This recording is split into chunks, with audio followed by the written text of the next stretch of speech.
Muito boa noite para você que está nos acompanhando. Eu sou o professor Jonas Machado e quero começar agradecendo o privilégio, a honra de estar aqui representando a Faculdade Teológica Batista de São Paulo, junto com outros palestrantes também.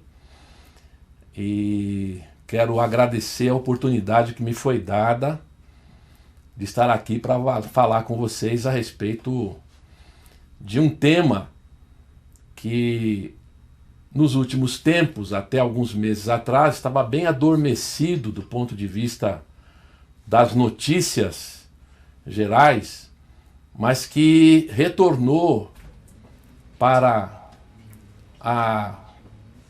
as notícias aí mais populares com as últimas descobertas, que são os manuscritos do Mar Morto. Eu quero falar sobre esse assunto com dois destaques. Primeiro, eu quero fazer um resumo da história, até porque, embora alguns conheçam até bem essa história, talvez outros não conheçam tanto, e é interessante a gente fazer um resumo para a realidade brasileira, para o mundo brasileiro, para o nosso país, para os pesquisadores daqui e outros também. E num segundo momento a gente vai falar um pouquinho a respeito dos desdobramentos e especialmente fazer algumas provocações aí em termos de implicações para a interpretação e leitura da Bíblia, que é o nosso tema aqui, né? Então eu gostaria de dar início mostrando para você ou para vocês algumas publicações que nós tivemos a oportunidade de fazer. Aí eu tenho 4 publicações, algumas outras também foram realizadas. Eu quero destacar aí o primeiro e o último, a primeira e a última publicação aí são 2 artigos na revista Estudos de Religião, que é facilmente acessível na internet. Você pode entrar lá, colocar Estudos de Religião, você vai achar facilmente em PDF o artigo que está lá. E as 2 referências do meio são 2 livros publicados que também você vai encontrar facilmente na internet e vai poder ter acesso a esses livros. Eles estão também lá na nossa biblioteca na Faculdade Teológica Batista de São Paulo. Então vamos lá, eu quero iniciar falando a respeito dos manuscritos do Mar Morto. Na verdade, eles dizem respeito a textos encontrados em 11 cavernas a partir de 1947. Essas cavernas estão próximas a um sítio arqueológico denominado sítio de Qumran, ou Qumran, como dizem os judeus, porque está próximo de um rio temporário, é uma espécie de um riacho temporário, que apenas em algumas épocas do ano corre água por ali e deságua no Mar Morto. A importância desse achado a partir de 1947 foi o fato de que pela primeira vez foi possível o acesso direto a textos da época de Jesus e dos apóstolos que ficaram ali depositados em cavernas sem nenhuma interferência humana e encontrados a partir de 1947. Então daí surgiram diversas expectativas em relação sobre como esses manuscritos poderiam ajudar a entender melhor ali o nascedouro do cristianismo e também do judaísmo, né? Então essa foi, na verdade, uma das expectativas criadas a partir do encontro desses textos. Eu quero destacar alguns pontos principais dessa história que é importante a gente ter em mente. Há uma história que diz que um pastor beduíno estava lá cuidando do seu animal, dos seus animais, e por acaso ele acabou encontrando esses manuscritos. Na verdade, a maioria dos historiadores entende que essa história é um tanto fantasiosa. O ponto de partida histórico, na verdade, é porque está relacionado ao fato de que um arqueólogo judeu chamado Eleazar Sukenik, recebeu uma comunicação, uma ligação de um comerciante de antiguidades falando a respeito de manuscritos antigos, isso em 1947, num momento muito tenso para Israel, porque foi o momento em que estava em discussão o estabelecimento do Estado de Israel, a Palestina ali estava em polvorosa, e Sukenik, inclusive, arriscou a sua própria vida para poder se movimentar e ter acesso a esses manuscritos, e descobriu que esses manuscritos, de fato, eram uma descoberta inédita e muito importante para Israel. Ele acabou adquirindo esses manuscritos, depois Israel também adquiriu, manuscritos que eram oriundos, na verdade, de uma caverna que depois seria denominada como Caverna 1. Esses manuscritos foram todos adquiridos e foram todos possuídos por Israel logo no início, né? Não houve nenhuma dificuldade maior depois quanto a Israel adquirir e possuir esses manuscritos. Eu tenho aí no PowerPoint o local, para a gente ter uma ideia, os locais principais. Qumran está ali a nordeste, ou a noroeste, melhor dizendo, das margens do Mar Morto. E em torno ali daquela região estão as principais cavernas, a Caverna 1 e a Caverna 4 especialmente, que foi a caverna onde o número maior de manuscritos foram encontrados. Eu quero também aqui destacar o fato de que existe uma relação muito próxima entre as cavernas e um sítio arqueológico, que é o sítio de Qumran, que eu já mencionei. Essa foto mostra, por exemplo, o sítio arqueológico que está ali, e pertinho do sítio você tem ali um penhasco e tem uma entrada que aparece, que é a entrada da Caverna 4, muito próxima ali daquele local, daquele sítio arqueológico. E a Caverna 4, eu vou falar daqui a pouquinho, é o local onde o maior número de manuscritos foi encontrado, ou de fragmentos foram encontrados. Então, uma grande questão é qual é a relação exata entre esses manuscritos e o sítio de Qumran. Portanto, surge a pergunta que é a seguinte: os manuscritos do Mar Morto estão relacionados de que maneira àquele sítio?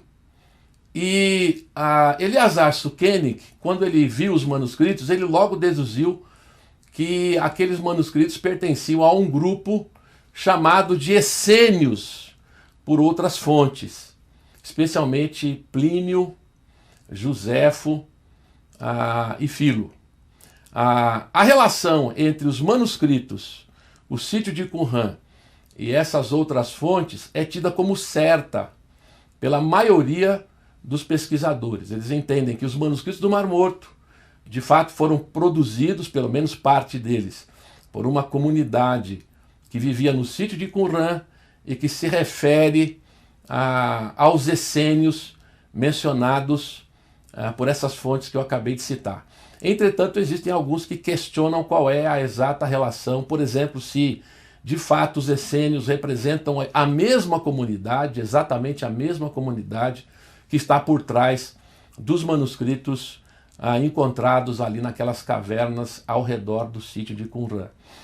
Só para destacar, a maioria ainda permanece entendendo que essa relação aí é certa, né? Que ela de fato ocorreu, ela existe, ela é real e precisa ser considerada. Bom, a Caverna 1, que foi a primeira caverna a ser encontrada, ela, na verdade, nela foram encontrados diversos manuscritos. Os primeiros 3 que Eleazar Sukenik conseguiu adquirir foram esses aí, os Isaías, Salmos de Ação de Graças e a Regra da Guerra. Depois dessa mesma Caverna 1, Israel conseguiu adquirir esses outros manuscritos que estão aí. O mais conhecido deles é esse Isaías completo, um rolo completo do profeta Isaías, que é 1000 anos mais antigo do que o rolo que até então, do que o texto original de Isaías em hebraico, que até então existia. Então essa foi, de fato, uma grande descoberta. E esse material foi logo adquirido por Israel e foi disponível, publicado inclusive logo a seguir, logo depois do descobrimento e quando Israel pôde adquirir esses manuscritos. Além disso, esse é o rolo de Isaías, né? O grande rolo de Isaías que foi encontrado, que é um dos grandes achados de Qumran. Entretanto, depois disso, na verdade já havia nesse período uma disputa entre pesquisadores, arqueólogos com os beduínos, porque os pesquisadores de muito tempo antes já queriam encontrar artefatos, queriam encontrar documentos que pudessem servir para o desenvolvimento das suas pesquisas e tudo mais.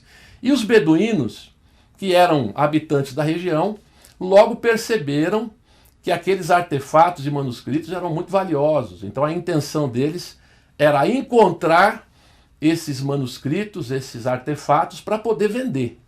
Eles queriam vender e lucrar com isso. Na verdade, havia um conceito de que a prática de explorar aquelas cavernas, na verdade, era ilegal para quem não era autorizado a fazê-lo, mas os beduínos, na verdade, se sentiam no direito de fazer isso, porque eles eram habitantes daquela região, né? O que eles entendiam era mais ou menos assim: se você está na sua casa e alguém diz para você assim, olha, você está aqui na sua casa, você não pode abrir a sua geladeira, você está proibido de abrir a sua geladeira e pegar as coisas que estão ali. É assim que os beduínos se sentiam, com alguém, na verdade, limitando a sua possibilidade de encontrar coisas no seu próprio habitat natural. Entretanto, a intenção era, claro, também adquirir esses documentos e artefatos para poder ganhar dinheiro, porque eles logo perceberam que aqueles artefatos eram importantes, porque eles já vinham sendo empregados por pesquisadores como carregadores de balde, de entulhos, de pesquisas, escavações arqueológicas, e por causa disso logo eles perceberam, com o passar do tempo, foram percebendo e perceberam a importância desses manuscritos para os ocidentais. Então houve uma corrida em termos de encontrar artefatos, encontrar documentos, por causa desses interesses envolvidos, em meio a toda aquela turbulência que estava acontecendo em Israel naquele período. O que ocorreu, na verdade, foi que os beduínos acabaram, de certa forma, sendo vitoriosos, porque as principais cavernas e os principais fragmentos e documentos foram encontrados por eles. Essa aí é a caverna 4, que eu estou colocando aí no PowerPoint, onde foram encontrados milhares de fragmentos. Alguns que dizem que chega ao número de 25.000 fragmentos. Essa numeração ela é um tanto variada, dependendo do autor, porque eu vou mostrar daqui a pouquinho. O modo de contar os fragmentos pode ser um pouquinho diferente, mas o fato é que na caverna 4 não foi encontrado nenhum manuscrito completo, e foi a caverna 4, especialmente, e as demais, que causaram uma polêmica prolongada. Por quê?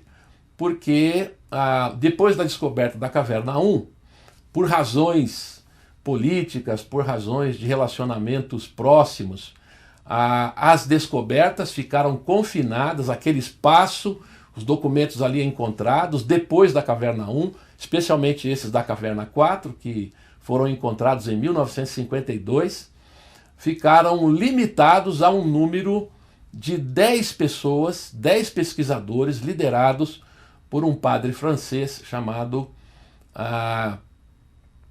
o Roland Devaux, que era o responsável pela equipe de 10 pessoas, que somente eles tinham acesso a esses manuscritos, a esses fragmentos, e mais ninguém. Então, esse foi a grande polêmica que durou muito tempo, que criou muitas teorias, especialmente a teoria da conspiração do Vaticano, que eu vou mencionar daqui a pouquinho.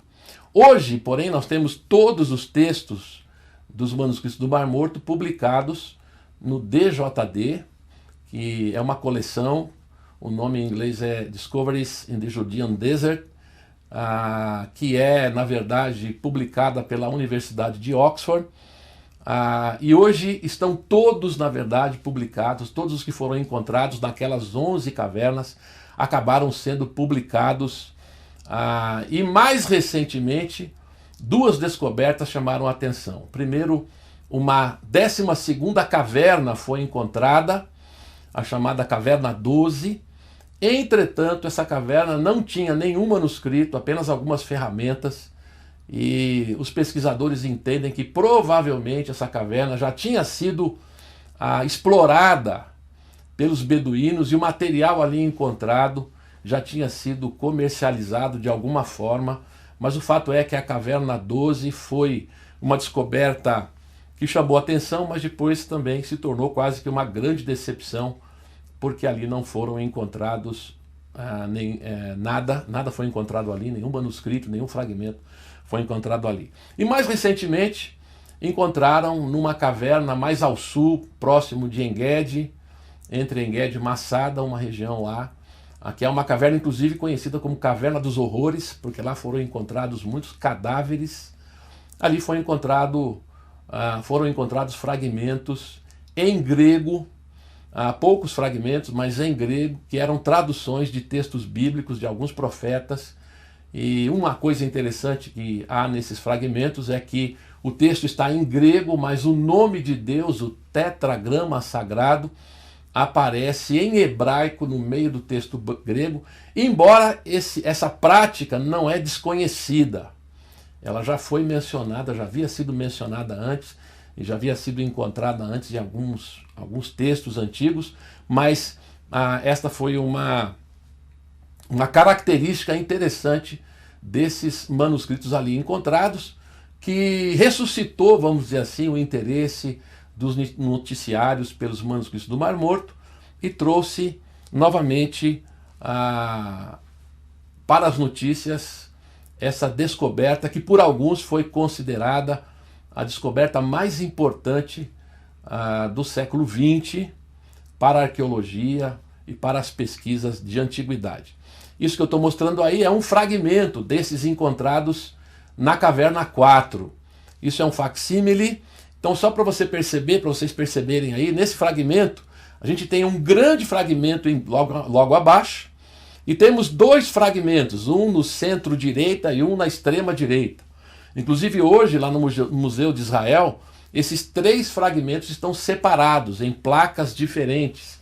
Quando você vai lá e pede para observar, para manusear entre aspas, porque eles vêm em placas, né? Você não pode manusear o manuscrito diretamente, o fragmento diretamente, mas você pode tê-lo nas suas mãos entre placas de uma espécie de acrílico de proteção, e esses 3 fragmentos estão separados. Eles fazem parte, esse caso aí é o caso de um documento inédito que não era conhecido no judaísmo não era conhecido pela modernidade, não era conhecido pela história até 1947, a partir de 1947 ou 1952, para ser mais exato, quando foi descoberto na Caverna 4 um grupo de fragmentos que pertenciam a uma obra chamada Cânticos do Sacrifício do Sábado. Né? Então, só para ilustrar. No Brasil, eu quero destacar isso aqui. Nós temos os textos de Qumran de Garcia Martínez, que é uma publicação em português, porém traduzida do espanhol, não é uma tradução direta dos originais, mas foi disponibilizada em 1995, e o que é interessante desta publicação é que ele traz todos os textos não bíblicos, ele não consta os manuscritos que são cópias de texto bíblico do hebraico lá, que nós temos como aquele de Isaías e vários outros. Mas os fragmentos não bíblicos estão nessa publicação. Nós temos o manuscrito do Mar Morto do Geza Vermes, que é um judeu que escreve e traz uma tradução, embora a tradução no português seja a partir do inglês. O Geza Vermes é um dos judeus que dedicou a sua vida para o estudo dos manuscritos do Mar Morto. Ele tem ali uma parte de história, inclusive falando de uma forma muito assim, de crítica em relação aos pesquisadores anteriores, porque naquele grupo que eu mencionei, do padre Roland Devaux, que era um grupo de 10 pessoas, não havia nenhum único judeu naquele grupo, e os judeus só tiveram acesso posteriormente a esses manuscritos da Caverna 4. Né? Eu disse que Eleazar Sukenik conseguiu logo os manuscritos da Caverna 1, mas da Caverna 4 e das outras, Caverna 11 especialmente a 4, ficou nas mãos de Roland Devaux e a sua equipe durante muitos anos, sem a possibilidade de que qualquer judeu tivesse acesso àquele material, e embora aquele fosse um material do judaísmo, né, uma espécie de incoerência, né, como que nenhum judeu podia ter acesso àquilo, trâmites, na verdade, políticos, acordos feitos que não ficaram tão claros assim, acabaram resultando nisso, no fato de que aquele material ficou confinado àquele grupo. No Brasil é interessante que o DJD que eu mencionei, que publicou todos os manuscritos e fragmentos, ele começou a aparecer nos anos recentes. Quando eu fiz a minha pesquisa foi difícil achar essa coleção.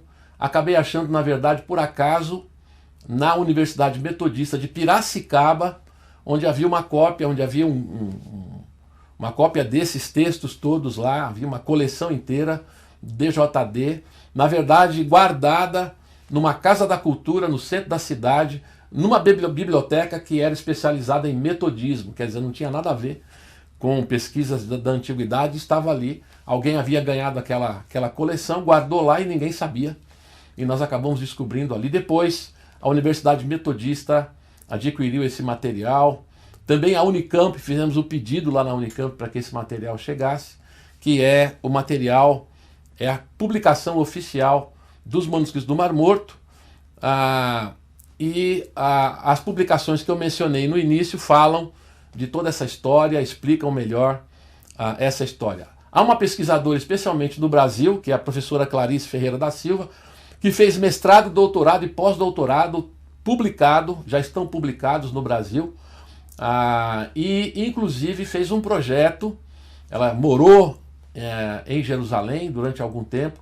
Ela fez todo um projeto de tradução, uma tradução científica para o português de todo o material não bíblico dos manuscritos do Mar Morto, que ainda não está publicado, porque tivemos a pandemia, porque a editora teve várias dificuldades, e esse material acabou não sendo publicado. O fato é que no Brasil nós temos publicações crescentes desse material, e devo dizer que a contribuição acadêmica brasileira é muito importante para isso, porque às vezes algumas pessoas pensam assim, olha, isso aí é um texto que já foi, são documentos que já foram pesquisados, o pessoal lá do primeiro mundo já pesquisou, já está tudo publicado, já está traduzido, o que os brasileiros têm a ver com isso? Ora, hoje na academia se reconhece que não há nenhuma pesquisa absoluta e neutra de nada. Então o brasileiro, o pesquisador brasileiro pode sim contribuir a partir da sua cultura, a partir da sua experiência, com novos insights, com novas maneiras de ver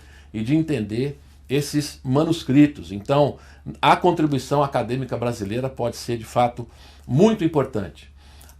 Existe na internet, nesse endereço que está aí, você pode acessar um endereço, uma publicação na internet, promovida pelo Museu de Israel, juntamente com o Google, em que há manuscritos, inclusive em hebraico, ali publicados, e você pode ter acesso a isso sem maiores problemas. Agora, a grande questão, certamente, dos manuscritos do Mar Morto foi o relacionamento com o cristianismo, e no nosso caso aqui, especialmente com a Bíblia, né, que nós queremos destacar aqui, ok? Então, em primeiro lugar, surgiram hipóteses sensacionalistas. Como eu falei agora há pouco, esse material ficou confinado a um grupo de apenas 10 pessoas, 10 pesquisadores, que fizeram o trabalho, tinham o trabalho de selecionar, limpar, de interpretar, traduzir esse material e publicar. Apenas 10 pessoas estavam lidando com milhares de fragmentos. Então houve uma demora, e essa demora foi entendida inicialmente como alguma coisa tenebrosa, do tipo que ficou conhecido, por exemplo, com esse termo que está aí, conspiração do Vaticano, porque alguns entendiam que havia de fato uma conspiração do Vaticano, visto que a equipe de Roland de Vaux era constituída, na sua maioria, de católicos, padres católicos, e por isso surgiram publicações dizendo que havia uma grande conspiração do Vaticano para impedir que esses manuscritos fossem publicados, porque eles poderiam trazer aí consequências devastadoras para a fé cristã, para os dogmas da igreja e coisas assim. E na verdade isso depois ficou demonstrado como não procedente, não foram esses os motivos. A demora da publicação está ligada ao fato de que havia um número muito pequeno de pessoas que tinham acesso a esses manuscritos, que não deixavam outros terem acesso aos manuscritos, porque queriam ter o privilégio de serem os primeiros a publicar esse material, além do fato de que lá, logo no início, nos anos 50, não havia os recursos, por exemplo, de informática que nós temos hoje para fazer esse trabalho. Então o trabalho foi moroso, foi demorado, mas alguns pesquisadores dizem que essa demora, na verdade, ela é muito coerente com o tipo de material, com a situação e com tudo mais. E se formos levar em consideração as pesquisas e os desenvolvimentos de tradução e material desse tipo da antiguidade, esse tempo que demorou para a publicação é um tempo razoável, não há muitos problemas em relação a isso.